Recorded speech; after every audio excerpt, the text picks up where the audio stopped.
যান। এই মেসেজ একটা গণতন্ত্রের প্রতি মানুষের আস্থাকে নুড়িয়ে দেয়। এটা আজকে অস্বীকার করা যাবে না। ইন্ডিয়া স্লোগানের ভিত্তিতে উনি ইলেকশনটা রাজনারায়ণের কাছে হেরে যাবার ফলে এলাহাবাদ হাইকোর্টের বিচারপতির মারাত্মক সাহসী রায়টা যদি না দিতেন, দেওয়ার ফলে এবং কয়েকজন সিদ্ধার্থ শঙ্কর রায় বুদ্ধির পরামর্শে এমার্জেন্সিটা করে দিলেন, ভারতের গণতন্ত্রের সমস্ত ধারণাটা চলে গেল। একজন ব্যক্তি তার ক্ষমতায় থাকার জন্য গণতন্ত্রের সমস্ত প্রতিষ্ঠিত নর্মস, সমস্ত প্রতিষ্ঠিত আইন ধ্বংস করে দিতে পারে, অপোজিশনকে জেলে ঢুকিয়ে দিতে পারে। এটা হতে পারে, মানুষ ছুঁড়ে ফেলে দিল। আমি বলছি মানুষ আর দলের মধ্যে একটা কন্ট্রাডিকশন, এটা আমি বলবো আছে, যেটা দীপেশ চক্রবর্তী তার একটা লেখায় বলছে দু ধরনের নাগরিক আছে। একটা হচ্ছে প্রেরোগেটিভ, যারা পেডাগগিক নাগরিক, যারা লেখাপড়া জানে, আমার আপনাদের মতো একটা লেখাপড়া জানা এলিট। আর একটা হচ্ছে পারফরমেটিভ সিটিজেন, যারা অভিজ্ঞতা থেকে বলছে ভয়ঙ্কর। এইটা কিন্তু আমাদের গণতন্ত্রের সবচেয়ে বড় দিক। দল থাকলেও, দলের চাপ থাকলেও আলটিমেটলি মানুষ যে একটা পুরো সরকারকে উল্টে দিতে পারে। তুমি রায়ট করবে, ফিরে আসতে পারবে না 5 বছর। তুমি গণতন্ত্র কেড়ে নেবে, নাচবন্দি করবে, বন্দিদের জেলে রেখে দেবে, তুমি ফিরে যাও, তোমাকে ক্ষমতায় আসতে দেবো না। এই লোকের পারফরমেন্স, সেখানে আমরা যদি বোঝাতে পারি, দলের বাইরে আমরা যারা, আমরা রাজনৈতিক আছে, হিউম্যান রাইটসেরও একটা পলিটিক্স আছে, রাজনৈতিক মানুষেরও একটা পলিটিক্স আছে। তো আমরা যখন নাগরিক সমাজ থেকে বোঝাই এই রাজনৈতিক সমাজ অন্যায় করেছে, কি অন্যায়টা করলো। এবার দেখুন যে উনি বলছেন টেররিস্ট স্টেট, আমি ওনার সাথে একমত। Indian state is a terrorist state. যে দুটো বিল আনলো, কোনো আলোচনা হলো না। পার্লামেন্টে বোধহয় 45 থেকে 75 মিনিট আলোচনা হলো, বিলটা পাস করে নিয়ে বেরিয়ে চলে গেল। লোক বুঝলো না, লোকের সাথে আলোচনা হলো না। তারপর ইউ ক্যান বি অ্যারেস্টেড। আপনি সাংবাদিক, ধরুন আপনি একটা গোপন সংগঠনের তথ্য নিতে গেছেন, ইউ উইল বি অ্যারেস্টেড। একজন ডাক্তার না জেনে কাউকে এথিক্স অনুযায়ী চিকিৎসা করিয়েছে, সে কোনো terrorist, he will be arrested. TADA প্রোটার অভিজ্ঞতা থাকা সত্ত্বেও এই টেরর বিলটা দল পাস করে দিল, রাজনৈতিক সমাজ পাস করে দিল। আমরা নাগরিক সমাজগুলো বোঝবার আগে আমরা অধিকারটা হারিয়ে দিলাম। তাহলে আমাকে দলের বিরুদ্ধে নামতেই হবে, গণতন্ত্রকে রক্ষার জন্য দলের বিরুদ্ধে নামতে হবে। এইটা মানুষের হিস্টোরিক্যাল রোল। এটা যত সহজে আপনি বলছেন, তত সহজে সাধারণ মানুষ কি নামতে পারবে? সাধারণ মানুষের কাছে সেই অল্টারনেটিভ কি আছে? এইখানে আপনার উত্তরটা দিই। উনি বলছেন ব্যক্তির ভূমিকা, উনি বলবেন, আমি 1 মিনিট বলেন। ব্যক্তির ভূমিকা খুব গুরুত্বপূর্ণ এখানে। খুব জয়প্রকাশ নারায়ণ এমন একটা মুহূর্তে এসেছিলেন পোস্ট ইন্ডিপেন্ডেন্সে, যিনি একটা রাজনীতির তোড় এনে দিয়েছিলেন, যে একটা সৎ, নিষ্ঠাবান, আদর্শ নিয়ে বিতর্ক থাকতে পারে। যে কংগ্রেসের জন্মের কথা উনি বলছেন, সে কংগ্রেস এলিটিস্ট কংগ্রেস জন্ম হয়েছিল। তো এটাই কোনো 3 দিন ধরে তামাশা করতো। গান্ধী এসে আসমুদ্র হিমাচল মানুষকে জাগিয়ে দিয়েছিল, ওই কংগ্রেস থেকে রেখেই। বলে এমন একটা অনেক সময় ইতিহাসে ইন্ডিভিজুয়ালের ভূমিকা আছে, যে এই হোল পলিটিক্সগুলোকে নাড়া দিয়ে দিতে পারে, অর্থাৎ আমাদের ঘুরিয়ে দিতে, পলিটিক্যাল অবতারের জন্য অপেক্ষা করতে হবে। দুর্ভাগ্য সেই দেশের যে দেশে বীরের প্রয়োজন হয়।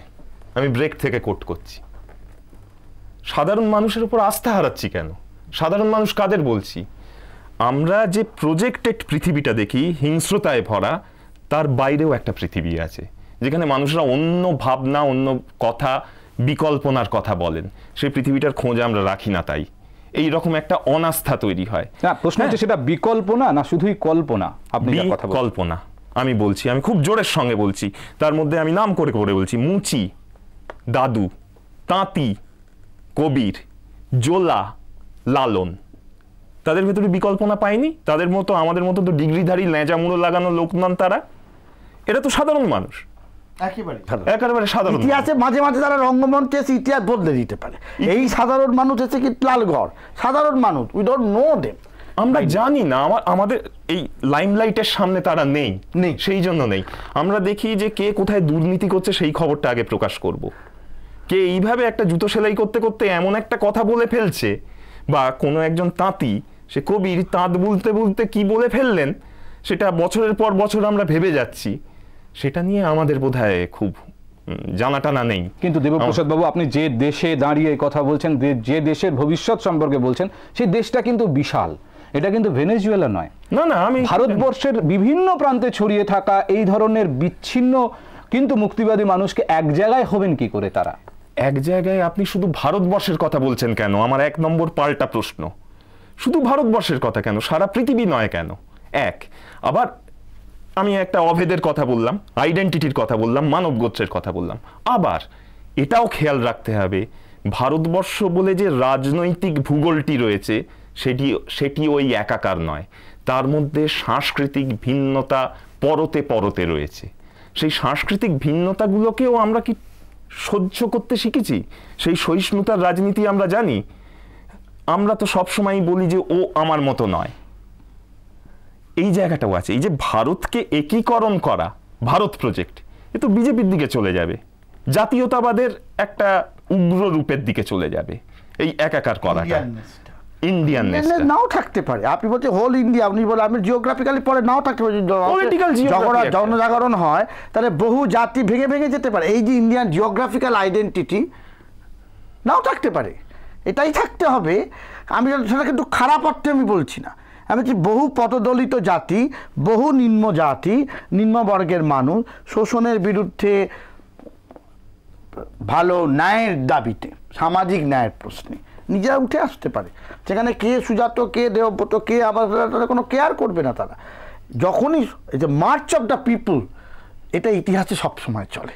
ইন্ডিয়াননেস ইজ এন ইমাজিনড কমিউনিটি, এটা একটা কল্পিত একটা জাতির ধারণা আমার। কিন্তু আপনারা ব্যতিক্রম হিসেবে যেভাবে লালগড়ের নাম বলছেন, ব্যতিক্রম হিসেবে নন্দীগ্রামের নাম উঠে আসছে, যাদেরকে উদাহরণ হিসেবে সুজাতবাবু টানলেন, সেখানে কিন্তু আমার একটা প্রশ্ন হচ্ছে, তাহলে কি সাধারণ মানুষ যখন তাদের গায়ে হাত পড়ছে, একদম জাস্ট গায়ে এসে হাতটা পড়ছে, একদম লিটারালি গায়ে এসে যখন হাত পড়ছে, ভাতে টান পড়ছে, তখন তাদের মধ্যে যে প্রতিক্রিয়াটা হচ্ছে? ভারতবর্ষ শুধু বললেই তো হয়। কিন্তু পার্থবাবু, ভারতবর্ষ তো ভেঙে গেছে। 47 আগে আমার পিতা, ওনার পিতারা তো অন্য ভারতবর্ষ ছিল। মানে আমি বলতেই যাচ্ছিলাম সুজাতদা কথাটা, যে 14ই আগস্ট 1947 ভারতীয় শ্রমিক ছিল যারা, 15ই আগস্ট তারা কি পাকিস্তানি শ্রমিক আর ভারতীয় শ্রমিক হয়ে গেল রাতারাতি? নেই, বা পাকিস্তান 71-এর পর যারা পাকিস্তান, তা তো আজকে বাংলাদেশের একটা, তার মানে বাংলাদেশি শ্রমিক বলে আর একটা এন্টিটি তৈরি হলো। একটা অন্য বিতর্ক সেটা। কিন্তু যে জায়গায় আমরা ছিলাম, আমাদের দেশের কথা আমরা বলছিলাম, এখানকার রাজনীতির যে চেহারা আমাদের সামনে আসছে বারবার, সেটা নিয়ে আমরা বিশেষ করে এই দলতান্ত্রিক, ব্যক্তিতান্ত্রিক, স্বার্থলোভী যে রাজনীতি এখন আমাদের সব থেকে বেশি পীড়া দিচ্ছে বলতে হয় সাধারণ মানুষকে। তবে এটাই আমার মনে হয় একটা আশার দিক, যে হয়তো কোথাও কোথাও তো মানুষ ঘুরে দাঁড়াচ্ছেন, তাদের দেখে অন্য মানুষরা অনুপ্রাণিত হবেন এবং সব কিছুর একটা শেষ থাকে। যদিও এই ধরনের হিংসার রাজনীতি আপনাদের কাছ থেকে যেটুকু শুনলাম, এটার একটা পরম্পরা রয়েছে, এটা আজকে হয়েছে, আজকেই একমাত্র দেখা যাচ্ছে এরকম নয়। কিন্তু তবুও একটা জায়গায় আমাদের বোধহয় শেষ করা উচিত যে কোথাও আশার আলো নিশ্চয়ই আছে এবং কি বলবো, বিকল্প একটা ব্যবস্থাও আছে। একেবারে যে বিকল্প নেই এরকম একটা জায়গাতেও আমরা দাঁড়িয়ে। আমাদের আজকে সানডে ইন্ডিয়ান শো আর সময় নেই, এখানে শেষ করতে হবে। বিকল্প আছে, সবই আছে। সঙ্গে আমার মতে, এটা অ্যাকচুয়ালি আমার মতে, গান্ধীকে নতুন করে পড়া উচিত ভারতীয় কনটেক্সটে। আমি একদম একমত। গান্ধীকে যদি না বোঝা যায়, গান্ধী ফেইল্ড।